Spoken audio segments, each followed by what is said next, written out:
नमस्कार। आज जानकी दिवस है, यानी माता सीता का जन्मदिन। बचपन से ही मैं माँ सीता को सिर्फ एक देवी के रूप में नहीं पूजती आई हूँ, बल्कि एक औरत के रूप में मैंने उन्हें और जानने की कोशिश की है। अक्सर माता सीता को कुछ लोगों द्वारा हमेशा अबला या पीड़ित नारी के तरह दिखाए जाने की कोशिश की गई है, पर मेरी नजर में वो एक शक्तिशाली महिला थी और कई मायनों में महान थी। एक औरत के रूप में मैं उनका बहुत सम्मान करती हूँ। आप शुरुआत उनके बचपन से कीजिए ना। मिट्टी के गड्ढे में लिपटी एक छोटी सी बच्ची जो खुद जगत जननी है, उसे कोई जननी क्या जनेगी। एक छोटी बच्ची जो अक्सर लावारिस मिलती हैं, उन्हें कितना संघर्ष करना पड़ता है अपने जीवन में, पर वो माता सीता थी। जन्म के साथ ही वो राजमहल में पली बढ़ी।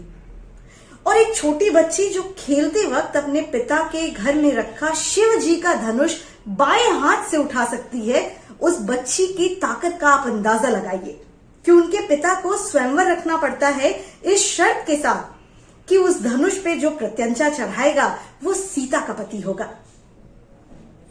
लव मैरिज आज के जमाने में भी कई जगह पर अलाउड ही नहीं है, पर माता सीता ने तो तब अपना मनचाहा वर पाया था। राम जी को देखते ही उन्होंने मन ही मन उन्हें अपना पति मान लिया था और उन्हें पाया भी।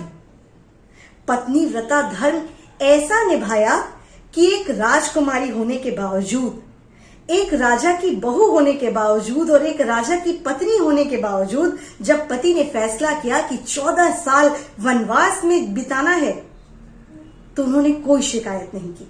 श्री राम हाथ जोड़कर माफी मांगते रहे, श्री राम उन्हें मनाते रहे, लेकिन वो अपने पत्नी व्रता धर्म पे अडिग थी। सब कुछ छोड़ छाड़ कर अपने पति के साथ चल पड़ी।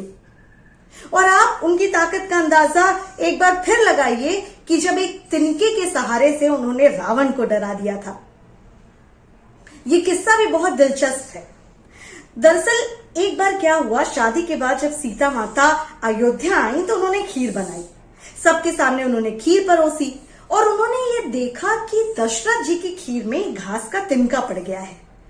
किसी को ये नजर ना आए इसलिए उन्होंने अपनी नजरों के तेज से उस तिनके को भस्म कर दिया।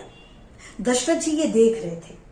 उन्होंने बड़े प्यार से सीता माता को अपने कक्ष में बुलाया और कहा कि आप माता हैं, मैंने आपका रूप देखा।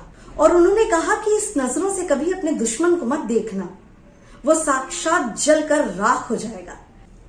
सीता जग जननी थी, वो चाहती तो पल भर में रावण का सर्वनाश कर सकती थी, पर उन्होंने ऐसा नहीं किया। उन्होंने इंतजार किया, करीब 2 साल का लंबा इंतजार, कि प्रभु श्री राम आएंगे। उस तिनके के सहारे वो श्री राम को याद करती, दशरथ जी के दिए हुए वचनों को और उनकी बातों को याद करती। ये उनकी ताकत थी, उनकी पत्नी व्रता, उनका नारित्व था कि रावण उन्हें 2 साल के अंदर एक बार छू नहीं सका। उनके करीब आने की उसने हिम्मत नहीं की। वो चाहती तो सर्वनाश करके रावण का कब का लंका से जा चुकी होती, पर उन्होंने इंतजार किया, सम्मान सहित वापस जाने का इंतजार। अपने पति के प्रति अपने सम्मान दिखाने का ये उनका एक तरीका था। उस प्यार को, उस त्याग को, उस भावना को जो उन्होंने 2 साल अपने अंदर कैद करके रखा, जब उनसे अग्नि परीक्षा मांगी गई तो उन्हें कैसा लगा होगा। उनके चरित्र पर सवाल उठाए गए और वो कूद पड़ी अग्नि के सामने और उनका बाल भी बांका नहीं हुआ। हालांकि ये भी कहते हैं कि सीता को वापस लाने का वो एक जरिया था और रावण के पास सीता की मात्र छाया थी। बात जो भी हो, वो झुकी नहीं, उन्होंने अग्नि परीक्षा भी दी।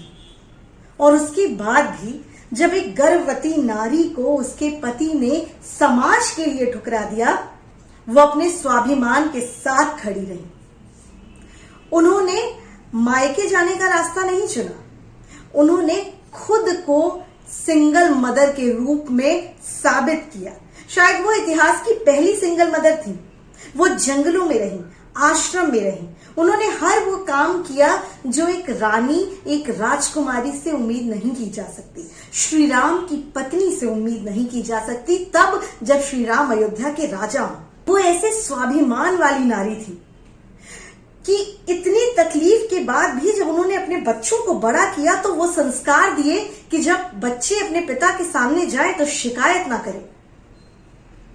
उन्होंने अपने बच्चे को इतना ताकतवर बनाया कि अश्वमेध यज्ञ के जब घोड़े आए तो वो दो छोटे बच्चों ने उस घोड़े को रोका और पूरी राम की सेना के साथ युद्ध किया। जब उनके जीवन की आखिरी बार उनसे फिर से परीक्षा मांगी गई, उन्होंने ऐसी परीक्षा दी कि इस दुनिया को एक सबक देकर चली गई। नारी के ऊपर बार बार उठ रहे सवाल को उन्होंने हमेशा के लिए खत्म कर दिया। वो चाहती तो श्री राम के माफी मांगने पर वापस अयोध्या में जाकर राज कर सकती थी। उनके सुख भरे दिन लौट रहे थे, पर उन्होंने समझौता नहीं किया अपने सम्मान के साथ, अपने स्वाभिमान के साथ। सीता यूं ही महान नहीं है।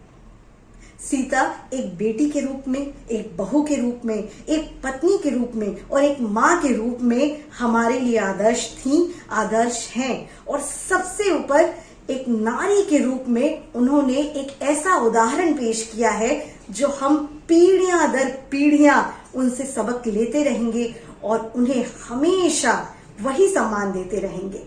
हमारे लिए सीता राम है और सीता राम से महान है। धन्यवाद। प्लीज मेरे चैनल को लाइक और सब्सक्राइब कीजिए और मुझे सपोर्ट कीजिए।